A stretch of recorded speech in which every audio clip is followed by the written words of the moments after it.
On December 15th, 2009, in a quiet Atlanta neighborhood, Angela Matthews opened her door to a visitor she should have turned away.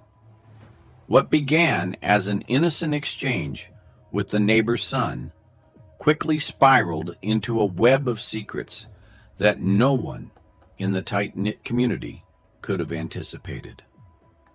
By the time the truth surfaced, blood had already been spilled, and the life of one housewife would become a cautionary tale etched in whispers across the block.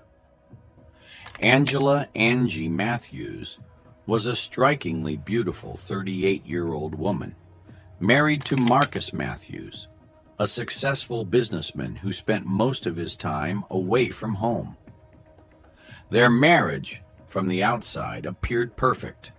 Nice house, expensive cars, and a life of luxury. But beneath the surface, Angie felt an emptiness that no amount of wealth could fill. That afternoon, while Marcus was away on another business trip, Angie found herself drawn to Jamal Thompson, the 22-year-old son of her neighbor. Jamal had grown up next door, a bright, ambitious young man with a promising future. Over the years, Angie had watched him mature, from a boy into a man, and something about his youthful energy and charm stirred something in her that she hadn't felt in years. It started innocently enough: a smile, a lingering glance, a casual conversation by the fence that separated their homes. But on that December day, the attraction that had been brewing between them boiled over. Jamal visited Angie's home under the pretense of helping her fix a broken faucet. One thing led to another, and before long, they found themselves in each other's arms, crossing a line they both knew they shouldn't. Their affair began in secret, fueled by the thrill of the forbidden. Whenever Marcus was away, Angie would invite Jamal over, using the privacy of her home as a sanctuary for their stolen moments. The excitement of sneaking around, the danger of being caught, only made their encounters more intoxicating. They convinced themselves that no one would ever know, that they were careful enough to keep their secret hidden, but they were wrong. By February 2nd, 2010, the affair had been going on for nearly 2 months. Angie and Jamal had become more reckless, more daring. The fear of being caught only added to the excitement, pushing them to take greater risks. They met at odd hours, even during the day, relying on Marcus's frequent absences to cover their tracks. That morning, Marcus was supposed to be in Chicago for a business meeting. Angie, confident that she had the day to herself, invited Jamal over as usual. They spent hours together, losing themselves in the intensity of their relationship. But what they didn't know was that Marcus had wrapped up his meeting early and decided to surprise his wife by coming home ahead of schedule. At 2:45 p.m., Marcus pulled into the driveway. Angie and Jamal were upstairs, completely unaware of his presence. As Marcus entered the house, he called out for Angie, his voice echoing through the quiet halls.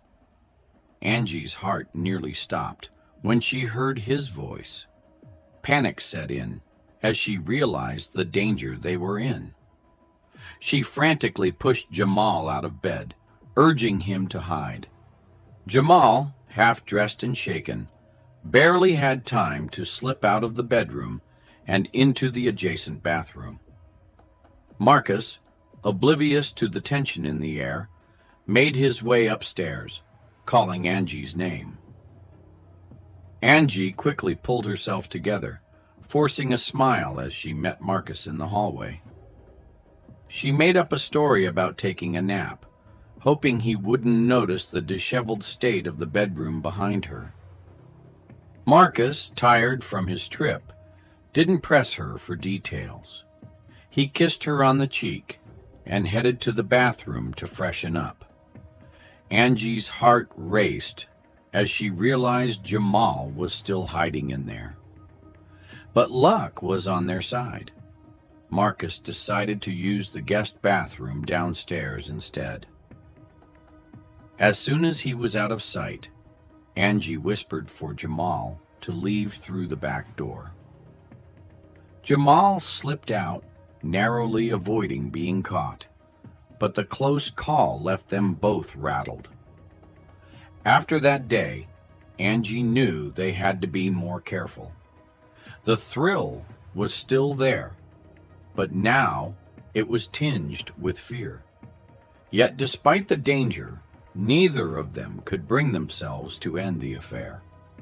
They were addicted to the rush, to the way they made each other feel. And so they continued, their meetings more secretive, their actions more reckless. On February 20th, 2010, their luck began to run out. Mrs. Jenkins, the elderly woman who lived across the street, had always been known as the neighborhood busybody.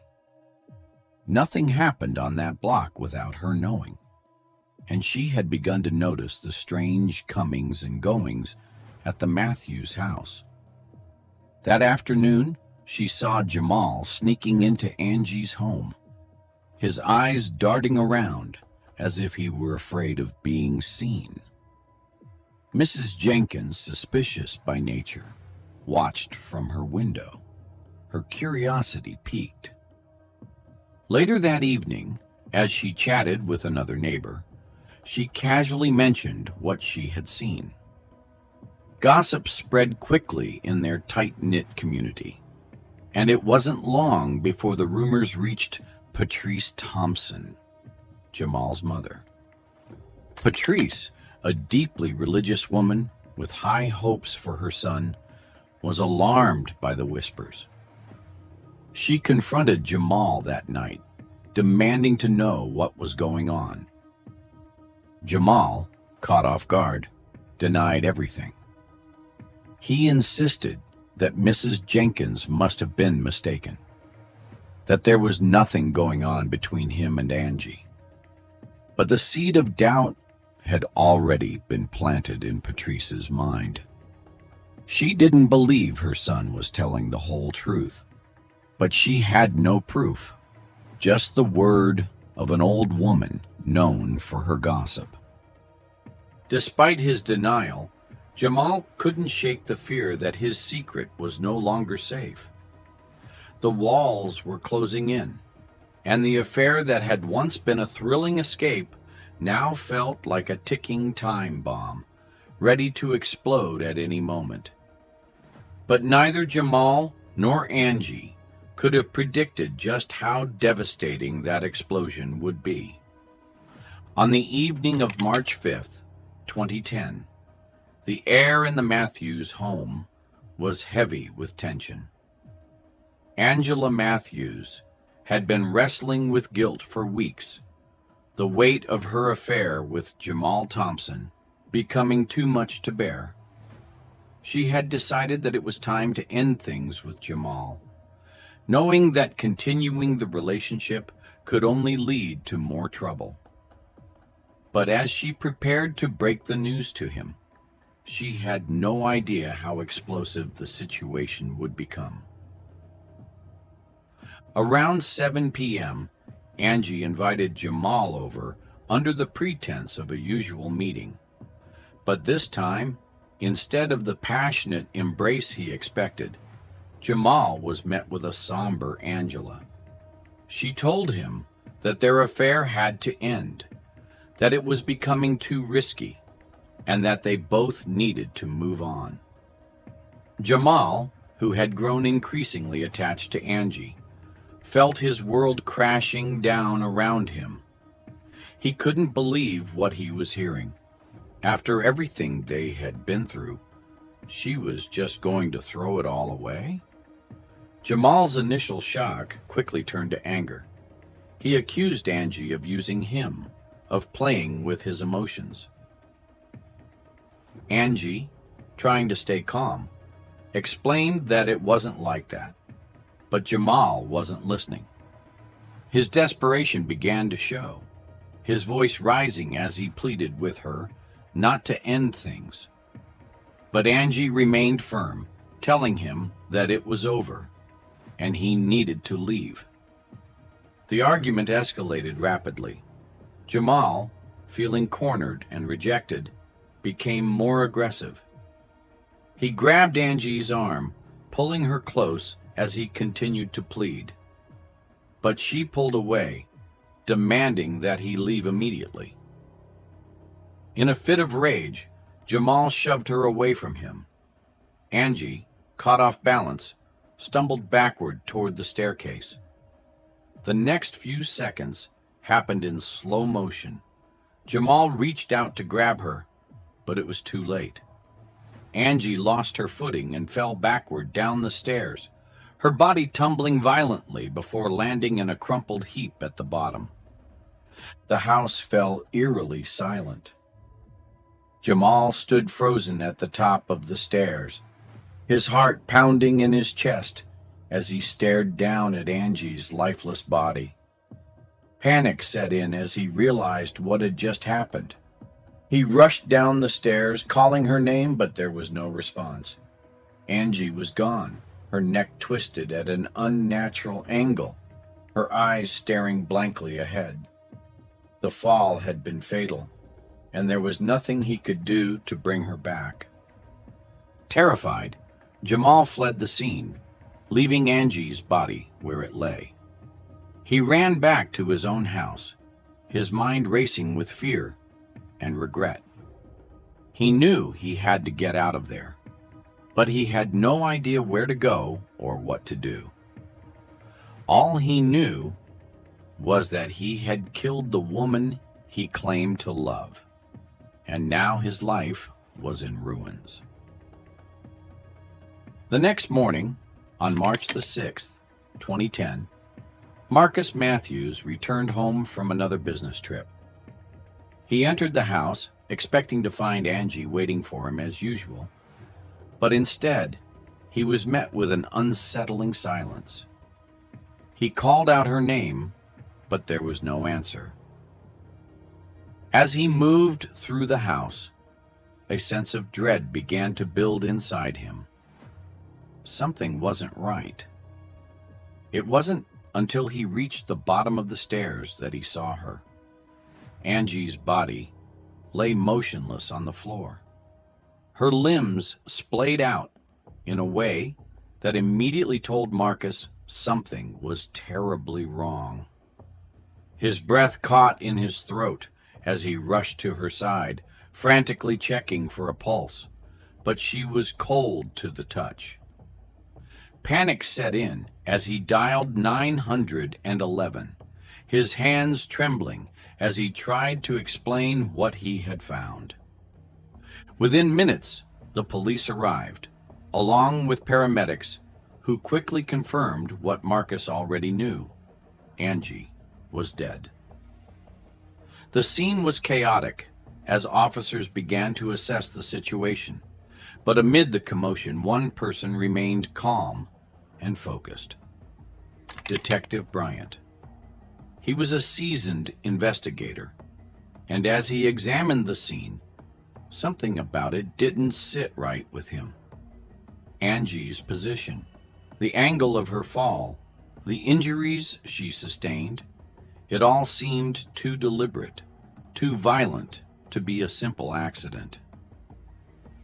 On March 8th, 2010, the investigation into Angie's death began in earnest. Marcus was the first to be questioned, and he was devastated. He recounted his last conversation with Angie, describing her as happy and healthy. He couldn't understand how this could have happened. The police pressed him for details about their marriage, but Marcus insisted that they had no major problems. He was a man who loved his wife, and the idea that someone could have hurt her was too much for him to bear. As the police canvassed the neighborhood, they spoke to several residents, including Mrs. Jenkins, who had always been quick to share any information she had. Mrs. Jenkins told the officers about the frequent visits she had noticed between Jamal and Angie. She had seen Jamal entering the Matthews house on multiple occasions, often when Marcus was out of town.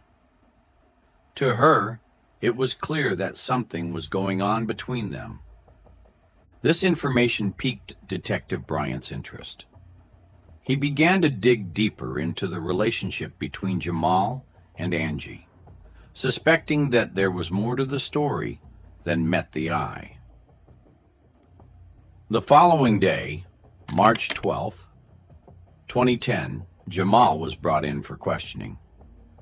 Nervous and on edge, he tried to maintain his composure, but it was clear that the pressure was getting to him.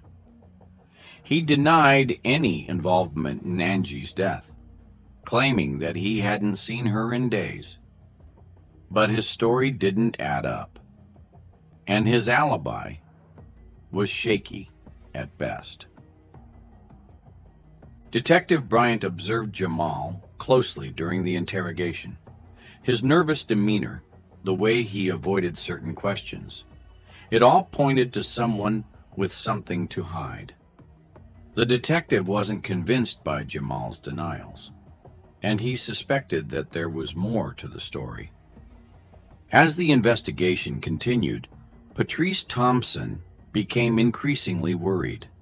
She knew her son better than anyone, and she could tell that something was weighing heavily on him. She tried to get him to open up, to tell her what was going on, but Jamal remained tight-lipped. He was scared, and he knew that the noose was tightening around him. On March 20th, 2010, the breakthrough came. Forensic evidence from the scene, meticulously gathered and analyzed, began to paint a clearer picture of what had happened that night. Jamal's fingerprints were found on the stair railing, confirming that he had been in the house. But the most damning evidence came in the form of text messages recovered from Angie's phone. Messages exchanged between her and Jamal that revealed the nature of their relationship and the argument they had on the night of her death. With this new evidence in hand, the police had enough to move forward. Jamal was arrested at his home that afternoon, the gravity of the situation finally sinking in as he was handcuffed and led away. He was charged with second-degree murder, accused of causing Angie's death in the heat of the moment. As Jamal was taken into custody, the reality of what he had done began to set in. The affair that had once been a source of excitement and passion had now destroyed everything. Angie was dead. Marcus was left to grieve the loss of his wife, and Jamal faced a future behind bars. The neighborhood buzzed with the news, the whispers and gossip that had started months ago now reaching a fever pitch. The secrets that had been hidden behind closed doors were now laid bare for all to see, and the consequences were devastating. By April 15th, 2010, the city of Atlanta was buzzing with talk of the Matthews-Thompson trial. It wasn't just another case. It was the kind of story that people whispered about in grocery store lines and on front porches. A scandal involving a housewife, her young lover, and a tragic death that rocked a tight-knit black community. The courthouse was packed that day, with people eager to see how it all unfolded. The prosecution came out strong, led by Assistant District Attorney Carla Henderson, who had a reputation for being tough and relentless. She opened with the facts, laying out the timeline of events that led to Angela's death. The prosecution's case was built on forensic evidence, including Jamal's fingerprints on the stair railing, the text messages between him and Angie, and the bruising on her arms that indicated a struggle. Henderson painted a picture of a young man who couldn't handle rejection, who let his anger get the best of him, and who ultimately caused the death of a woman he claimed to love. On April 16, 2010, the neighbors took the stand, one after another, recounting what they had seen and heard in the months leading up to Angie's death. Mrs. Jenkins was first, her voice steady, as she described seeing Jamal sneaking into the Matthews house late at night, often when Marcus was away. She spoke about the rumors that had swirled around the neighborhood, rumors that everyone had heard, but no one wanted to believe. Her testimony was damaging, further solidifying the prosecution's argument that the affair had been a well-known secret. Marcus Matthews testified on April 18, 2010. He walked to the stand with a heavy heart, the grief of losing his wife still raw. As he spoke, his voice wavered, but he remained composed. He talked about his marriage to Angie, how things had been good in the beginning, but had started to fall apart over time. He admitted that they had grown distant, that he had been working more and more, and that they had stopped communicating like they used to. But even with the cracks in their marriage, Marcus insisted he had no idea Angie was having an affair until the police investigation began. He spoke of his love for his wife, his shock at finding her lifeless body, and his deep pain over losing her in such a tragic way. The defense, led by attorney Jonathan Reed, argued that the affair was indeed a tragic mistake, but not a crime. On April 20th, 2010, Patrice Thompson, Jamal's mother, took the stand to testify on behalf of her son. She was a proud, strong woman, but as she sat before the jury, she was visibly shaken. With tears in her eyes, she described Jamal as a good boy who had never been in trouble before. She talked about how hard it had been for him growing up without a father, how she had done her best to raise him right. Patrice pleaded with the jury to see her son not as a criminal, but as a young man who had made a terrible mistake in a moment of anger and confusion. On April 23, 2010, the defense presented their argument that Angie's death was not murder, but an accident. Reed argued that Jamal had never intended to harm her, that the fall was a tragic result of a heated argument that spiraled out of control. He pointed out that Jamal had tried to stop her from falling, that he had been devastated by what happened, and that he had not premeditated any of it. But the prosecution wasn't swayed, insisting that the evidence showed a crime of passion, driven by jealousy and desperation. After weeks of testimony and deliberation, the jury reached a verdict on May 10th, 2010. The courtroom was tense as everyone awaited the decision. The jury found Jamal Thompson guilty of involuntary manslaughter. It was a lesser charge than the second-degree murder he had initially been accused of, but it still carried a significant penalty. Jamal was sentenced to 15 years in prison, with the possibility of parole after 10 years. As the sentence was read, Patrice broke down in tears, her cries echoing through the courtroom. Jamal, now shackled, hung his head, the weight of his actions and the loss of his freedom crashing down on him. The aftermath of the trial was devastating for everyone involved.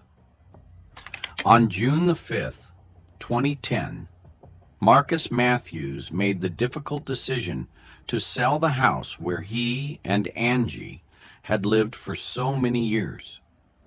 The memories were too much for him to bear. The laughter, the arguments, and the tragedy that had shattered his world. He couldn't stay in the neighborhood where everyone knew his story, where the whispers and pitying glances followed him everywhere he went.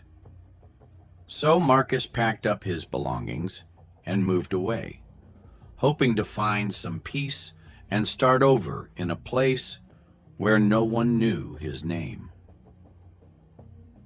For Patrice, the loss was twofold. She had not only lost her son to the prison system, but also the respect and privacy she had once cherished. Her once active presence in the community faded as she became more reclusive, the weight of Jamal's actions heavy on her heart. Neighbors who once greeted her warmly now avoided eye contact, unsure of what to say. The vibrant, close-knit community was left fractured. The scandal, a constant reminder of how quickly things could fall apart. In the end, the affair that was supposed to be a secret passion became a deadly obsession. But this is nothing compared to the case where the housewife had an affair with the neighbor's daughter, which ended in a horrible drama. The unending family and neighborhood drama continues, so give it a watch and subscribe for more.